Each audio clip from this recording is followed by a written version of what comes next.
Hello friends, कैसे आप सब।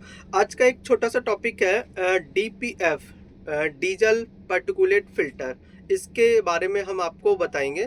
सबसे पहले ये होता क्या है।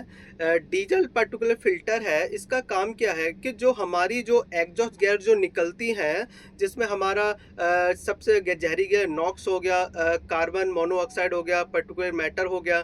ठीक है, ये जो गैस निकलती हैं उसमें से जो पीएम पार्टिकुलर मैटर होता है, जिसको हम कार्बन या सूट बोलते हैं, ये जो निकलता है वो आके इस फिल्टर के अंदर ये डिपॉजिट हो जाता है। ठीक है, अब हर चीज़ की एक लिमिट है। ये क्या एक तरीके से फिल्टर है, तो इसका भी एक लिमिट है। जब तक ये फिल्टर करेगा ठीक है, नहीं तो ये क्या करेगा, जितना कार्बन इसके अंदर आता जाएगा तो ये चौक हो जाएगा कम्प्लीटली। अगर ये चौक हो जाएगा तो अब इसे हमें साफ़ भी करना बहुत नीड होता है, ज़रूरत है इसको। तो इसको हम जब साफ़ कैसे करते हैं, जिस प्रोसेस को ये साफ़, उसको हम बोलते हैं रीजनरेशन। ठीक है, रीजनरेशन हम बोलते हैं। तो रीजनरेशन में क्या होता है, इसके अंदर जो भी कार्बन या जो सूट जो भी डिपॉजिट हुआ है, वो रीजनरेशन के थ्रू ये जल के राख करके ये बाहर भेज देता है। ठीक है, अब ये डीपीएफ हो गया। अब इसमें मैं आपको बताना चाहूँगा। ठीक है, अगर ये चौक होने के जो मोस्टली डीपीएफ चौक होने के जो रीज़न है, वो मैं आपको अब बताऊँगा आगे क्या है। सबसे बड़ा जो चौक होने का जो रीज़न है वो हमारा शॉर्ट ट्रिप।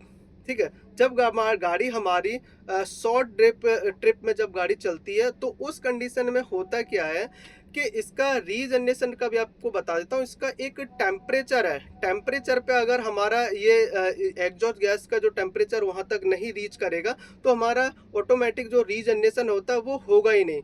तो उस कंडीशन में क्या होगा, जब शॉर्ट ट्रिप चलेगी तो हमारा वो टेम्परेचर अचीव ही नहीं हो पाएगा, तो जिसकी वजह से हमारा क्या है, कार्बन डिपॉजिट होता रहेगा। ठीक है, इसके बाद मैं आपको बताऊंगा चौक होने का और रीज़न क्या है। एयर और फ्यूल का, अगर एयर और फ्यूल का रेशियो हमारा डिस्टर्ब रहेगा तो हमारा कार्बन इसमें डिपॉजिट रहेगा। ठीक है, इसके बाद हम अगर बात करेंगे, मान लीजिए हमारा टर्बो चार्जर अगर फेलियर है। ठीक है, ध्यान से सुनना, टर्बो चार्जर अगर फेलियर है तो उस कंडीशन में होगा क्या है। टर्बो चार्जर अगर फेल है हमारा, जब इंजन के अंदर जो एयर जाना चाहिए, जो टर्बो चार्जर एयर को कंप्रेस करके बूस्ट करके इनटेक मैनिफोल्ड में जो एयर को भेजता है, टर्बो चार्जर हमारा फेलियर है। जब वहाँ तक एयर जाएगी नहीं, जब एयर जाएगी नहीं तो क्या होगा, फ्यूल स्प्रे होगा।